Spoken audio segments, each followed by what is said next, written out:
Welcome everyone. Today we're exploring a topic that impacts every single one of us, the chemicals in our environment and how they affect our health. Ever wondered how these substances get into our bodies? That's what we're uncovering today. That's right. We're talking about chemical body burden, the accumulation of harmful chemicals in our bodies over time. It's a bigger issue than most people realize, and by the end of this video, you'll see why it's something we all need to care about. We'll break down the science, dive into how regulations differ around the world, and explore what we can do individually and collectively to create real change. Let's get started. So what exactly is chemical body burden? It might sound intimidating, but it's simple to understand. Basically, we're exposed to small amounts of chemicals daily, through the air, water, food, and even products we use.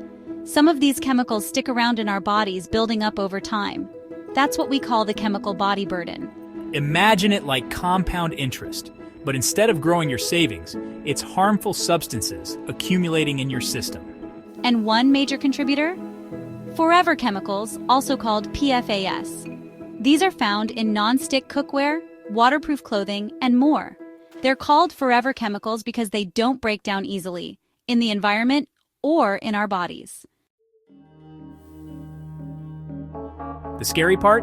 PFAS are linked to serious health problems like liver damage, weakened immune systems, developmental delays, and even cancer. And because they linger for so long, the risks only increase over time. That's why I ditched my non-stick pans.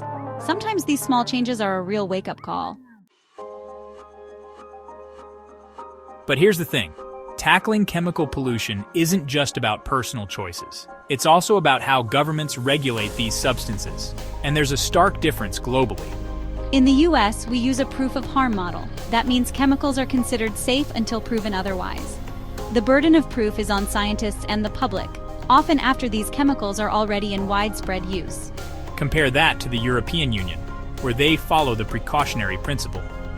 Here, companies must prove their products are safe before they hit the market. Both approaches have trade-offs. The US model encourages innovation but risks long-term health and cleanup costs. The EU's method is slower but prioritizes safety up front, potentially saving money and lives in the long run. So is there a better way? Enter green chemistry. Instead of cleaning up harmful chemicals after the fact, green chemistry rethinks the entire process, creating safe, sustainable alternatives from the start. Think of it like preventative healthcare, but for the planet. Green chemistry focuses on innovations like biodegradable plastics and non-toxic solvents, reducing environmental harm while opening new markets for safer products. It's not just about swapping out a few harmful chemicals. It's about transforming industries to make them safer and more sustainable for everyone. But individual action alone isn't enough. Tackling this issue requires collective action. A great example, the global response to the ozone crisis. Scientists sounded the alarm, activists mobilized, and policymakers responded. The ozone crisis was straightforward. Chemical pollution is more complex, but the same principles apply. Strong science, public pressure, and international cooperation can drive change. So what can we do? First, educate yourself.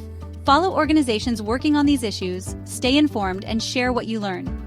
Next, take action. Contact your elected officials, support environmental organizations, and demand safer products. Use your voice to advocate for stronger policies. And finally, make mindful consumer choices. Opt for safer, sustainable alternatives, boycott harmful products, and push companies to prioritize transparency. It's easy to feel overwhelmed by the scale of the problem, but it's not about being perfect. It's about progress. Small actions, when multiplied, can create a ripple effect. Exactly. Collective action has worked before, and it can work again. By prioritizing people and the planet, we can tackle chemical pollution head-on. So remember, stay informed, use your voice, and choose wisely. Together, we can make a difference. Thanks for joining us. Let's keep learning, sharing, and pushing for a healthier, more sustainable world. We'll see you next time. Until then, take care, and remember, every action counts.